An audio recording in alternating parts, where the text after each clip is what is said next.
අද නම් ඔන්න අරන් ආවේ 90s ලගේ all time favorite පොත් සෙට් එකක්. මේක 90s ලගෙම කියන්න බෑ. දැන් ඉන්න කට්ටියත් මේක කියවන්න ඕන අනිවාර්යෙන්. මොකක් කියලාද හිතන්නේ? කෙස් කරන්න පුළුවන්ද?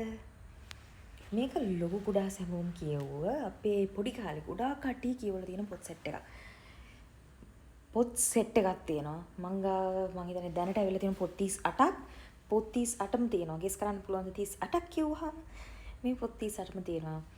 මේ තියෙන්නේ උඩම තට්ටුවේ මං මේ කියන සෙට් එක. මෙන්න මේ ලෝගෝ එක දැක්කාම දන්නවා මොනවාද මේ කියලා. මොනවාද මේ? මේ ලෝගෝ එක දැක්කාම හැමෝම දන්නවා. ඔව් මේ ෂර්ලොක් හෝම්ස්. ෂර්ලොක් හෝම්ස්ගේ දැනට ඇවිල්ලා තියෙනවා පොත් 38ක්. පොත් 38ම මං ගාව තියෙනවා. මං ඒක මේ එකපාර ඕඩර් කරලා ගත්තේ. මොකද මට ඔක්කොම ඕන වුණා මට. මං කිව්වේ මට මං පොත් වලට ආසයි. පොත් මං එකතු කරනවා. ඉතින් එකපාර ඕඩර් කරලා පොත් සෙට් එකම ගත්තා. ඉතින් මම මේ අතට ගත්ත පොත කළු ව්‍යාග්‍රය. මේක මට ගොඩාක් විශේෂයි.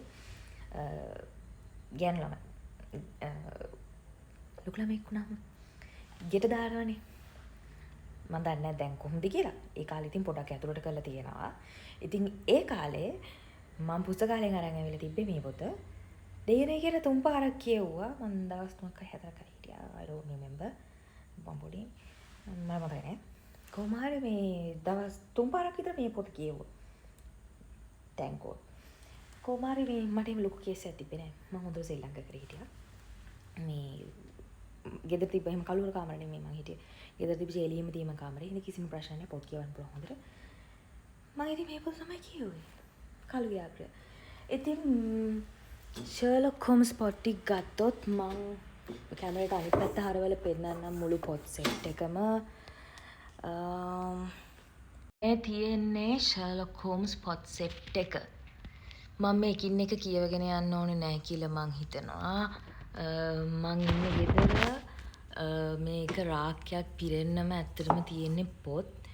ඊට අමතරව ඔය හස්බන්ඩ්ගේ ඔය මොනවාද මෙන්න මේවත් තියෙනවානේ. ඔය නියං කෑලි අනම්මනක්. ඒක තියෙනවා. මගේ රාක්කෙ පෙන්නුවොත් බහුතරයක් ඉතින් මේ මුළු රාක්කෙම පිරෙන්න තියෙන්නේ පොත් තමයි ඉතින්. මම මේ පොත් හැම එකම කියවනවා. මං ආසේව තියනවා නම් මං ඉතින් ඒවා ගන්නවා. ඉතින් එහෙම එකතු කරපු පොත් සෙට් එකක් තමයි තියෙන්නේ. ඉතින් ඔයාලට පුදුම නැත්ද? මට රිවිව් කරන්න ඕන තරම් පොත් තියෙනවා. ඔන්නම තමයි ඉතින් ෂර්ලොක් හෝම්ස් පොත් සෙට් එක තියෙන්නේ. ඉතින් ෂර්ලොක් හෝම්ස් පොත් සෙට් එක සිංහලෙන් කියවලා ඉංග්‍රීසියෙන් කියවන අයත් ඇති. ඉතින් මම නම් කියුවේ සිංහලෙන්. මම පොඩි කාලේ ඉඳන්ම කියුවේ ඒක සිංහලෙන්. මං ආස සිංහලෙන් ඒක කියවන්න. මොකද මේ චන්දන මෙන්ඩිස් දින විදිය ගැන මම මුකුත් කියන්න යන්නේ නැහැ. මොකද ඒ කාලේ හැටියට අපිට ඒක ගොඩාක් හොඳයිනේ. ඒ වගේ පොත් සෙට් එකක් හම්බෙන එක. දැන් එන ෂර්ලොක් හෝම්ස් පොත් නම් එච්චර මට අර ඉස්සර තරම් එන කික් එකක් නැහැ. හැබැයි ඉතින් හොඳයි. ඉතින් පොත්නේ. හරි ෂර්ලොක් හෝම්ස් කියලා තියෙන සෙට් එක ෂර්ලොක් හෝම්ස් ගැන අදහස කමෙන්ට් කරගෙන යමු. Thank you so much.